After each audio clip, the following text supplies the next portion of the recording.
Hey guys, this is Eric Weingarten with Weingarten Racing. Today is Saturday, so it's an update video, and I haven't done one of these in a while, and I'll tell you later on in this video why. But all I do is just give an update what's going on in the shop, so you can kind of get a preview of what's going to happen in later videos. Some really cool stuff, I have to say, coming up, and some exciting stuff. But anyway, these are only like 5 minutes long. First off, my new seat and guide machine came in. This is a Robin SG8. I actually wanted the smart one initially, but it took forever to get this, and I thought I placed the order for a smart, but somehow it got messed up, and then they were like, it'll be another 2 months, so I didn't want to wait anymore, so I just got the regular one. The smart, I'll go over that later, but the smart really only does is change lights when you come down and change the speed automatically. This you can just do manually. As far as the function of the machine, it's the same. They're coming Monday to set this thing up so I can start cutting, which I look forward to it. You might say, well, it looks a lot like your other one. Well, because Robin's actually made the Rottler ones. At least that's what I've been told. So, but anyway, new seat and guide machine, that's pretty excited. Look forward to using that one soon. But here's something else that's come up. This. You might be like, what is this? Well, this is a 1,000 CFM race demon carburetor. And if you've been following my channel, which I hope you have, especially the guys that watch on Saturday usually do anyway, you'll know that the dyno mule actually has this carburetor on it. It's got a 1,000 CFM race demon just like this. Except for I'd sent it off to Mark Whitener, and he had put in a different annular booster, because you can actually change these. I could change the boosters if I wanted. I could convert this to methanol too. I've got the blocks and everything to do it. But anyway, the reason for this, why is this exciting? Because this is the matched one for the one I have. So what I'm going to do is I'm going to send this off to Mark. He's going to put the different base plate on, because mine has the dual pattern. Go back to the same boosters. In other words, exact same carburetor what I already have on the dyno mule. You might say, why? Because I'm going to do tunnel ram testing. Now, granted, this thing's huge, so you're going to have 2,000 CFM really when it's together on a tunnel ram on a 406. You bet you it's going to be big. We're going to see what happens. I've actually done this before, like when I had a matched pair before.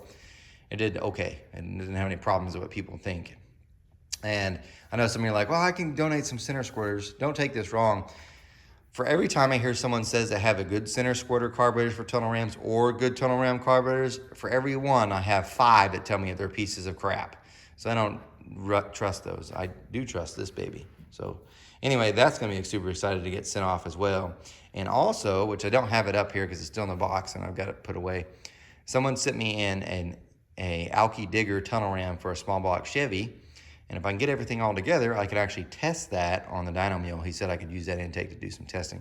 However, chances are pretty fairly confident that I won't get to, just because he'll need it back before I would have time to get it back on the dyno.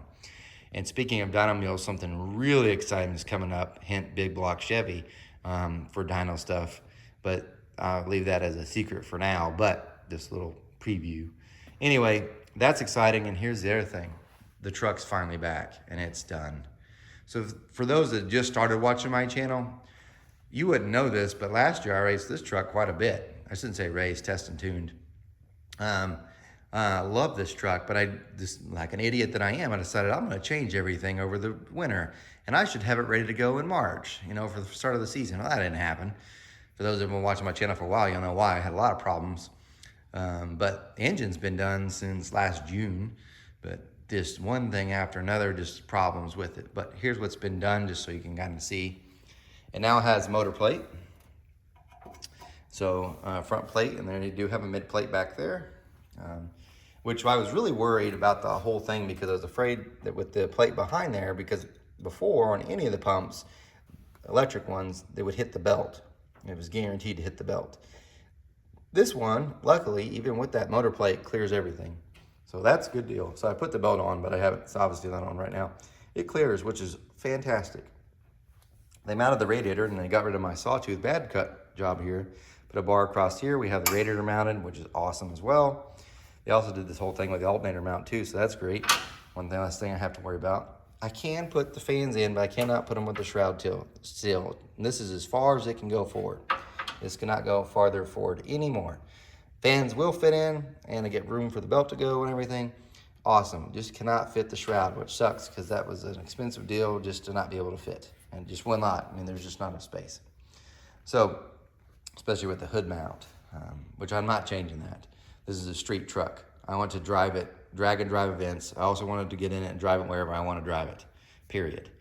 So, now, Why was I gone? Well, last weekend I went to a Real Tuners EFI class in Springfield, Missouri at 417 Motorsports, and it was held by Scott Clark. He's a Real Tuner guy, to learn more about the Holley systems. Because I've used before, for those that haven't familiar with this truck, the truck initially I put a Sniper on it with the last naturally aspirated engine, and it worked relatively well, and I got to play with it, and it was cool learning about some of the EFI stuff and getting more experience with that, because it really does help when you go to a class like I had. So it made a huge difference.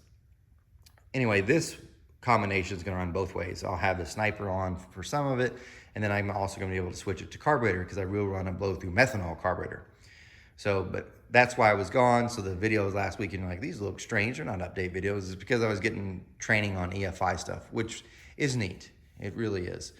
They had 4 or 5 cars, and you got to watch them, tune them to get them to start up correctly and try to make some power and stuff. And that was really interesting. So if you get a chance and he's ever in your area, you should do it. The cost was $560, and it was for 2 days, and they fed you. But you could bring your car. If the truck was done, which I was really hoping it would be, you could tune it there with him, so he could walk you through what it needed to happen. But obviously the truck wasn't done. So, but I'm fairly confident I can figure this stuff out anyways. This isn't gonna be that big of a deal. It already has a tune on it anyway, because it's been on the dyno. So it'll be just some small tweaks.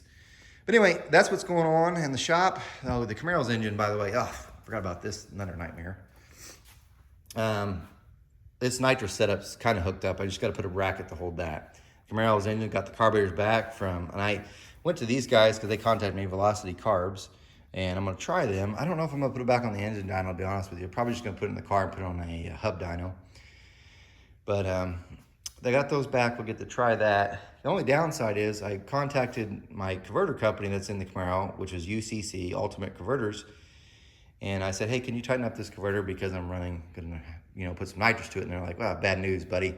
You have an 8-inch converter, and that's as tight as it can get. You need a 9.5. So I was like, oh, crap. Well, how much a new one? $1,800. I mean, I just spent all that money on that machine, and the moving expenses to move that machine in here. I mean, it was like, I think I spent like $1,200 just to put this machine in here. So anyway, it's like, I'm not getting a new converter. But luckily, the guy that works for me, he has a Neil Chance 9.5 converter that he'll sell me, and I'm gonna send it off to have it installed for this. So the Camaro's still down too, but it's much closer. Anyway, there's what's going on in the shop. You guys take care. Tomorrow's video, I'm probably gonna tell you why torque doesn't necessarily make you go faster, which is gonna make a whole bunch of people upset, because they've got this, and this is all of the myths that old timers tell and some new timers tell. That's probably the most common one about torque. So I'm guaranteed I'm gonna make at least half my audience furious, because they've been told the same thing and they believe the same thing, and it's not entirely correct, and sometimes just wrong. So I'm gonna frustrate a whole bunch of people, but I do have an example with it though. I've got a 406 that's been on the dyno to show you how much torque it lost and how much faster it went. But anyway, that's probably gonna be tomorrow's video, where a whole lot of you are like, unsubscribe. But anyway, guys, thanks for watching. This is gonna be cool. Take care.